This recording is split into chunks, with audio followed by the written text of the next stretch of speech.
She joins us now, sharing her story. Natanya, thank you so much for being with us. I can't imagine what you've been through since 1999, and then all the emotions that must be coming up over the last couple of days. What was your reaction, Natanya, when you saw these massive raids at P Diddy's two homes? First and foremost, thank you for having me. It was very emotional. In short, it was extremely emotional because it was basically it marked 25 years, a quarter of a century since this occurred. And I've had to relive this over and over again, intermittently in that time. So when I saw it, it was very cathartic because I finally felt like justice would be done. Justice would be mine and belong to all of his victims.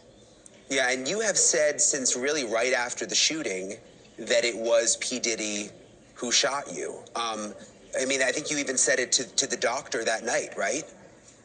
I said it immediately.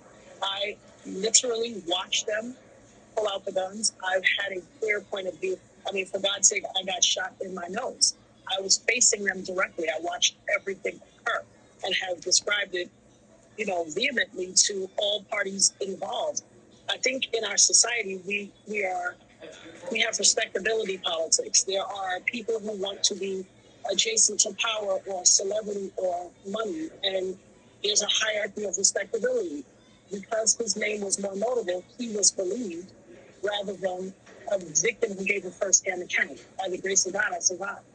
Yeah, and this was also a different time. I mean, things were very, very different in 1999. I mean, did you sense right from the beginning that no one believed you?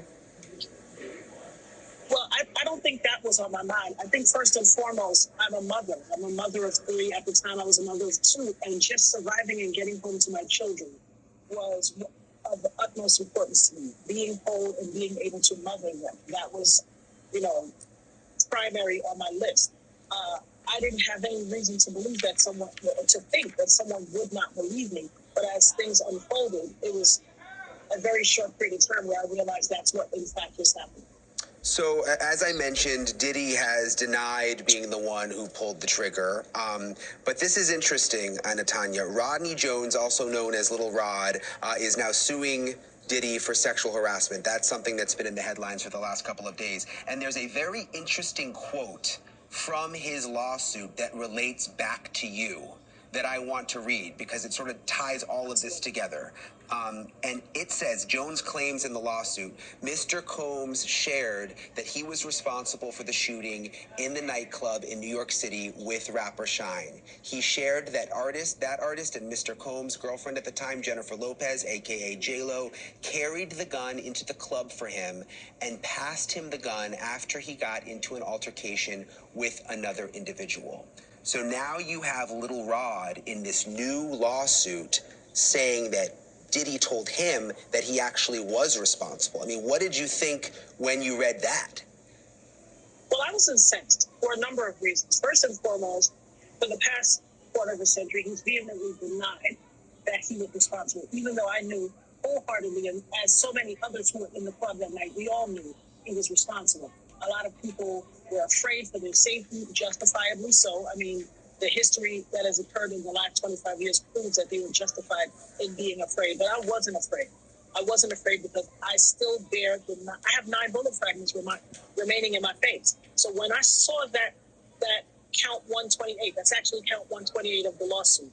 When I saw that on a podcast that was analyzing all of the counts, I knew I had to speak. I had no intention of going viral. I was just getting it out of me. I have a mantra, having my say. There was a time a few years ago where I had a talk radio show called Having My Say. And that's very important to me. I believe everyone is entitled to have their say. Far too often we don't hear people or listen.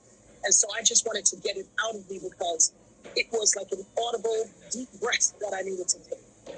And I made the TikTok video not expecting it to go viral. Went to pick up my daughter, came back home, and she's like, and I literally told her, I'm like, well, you're probably going to see it tomorrow. I made a video on TikTok. Maybe 100 people will see it. By the time we got home, she said, Mommy, it was 70,000 people. And I could not believe it.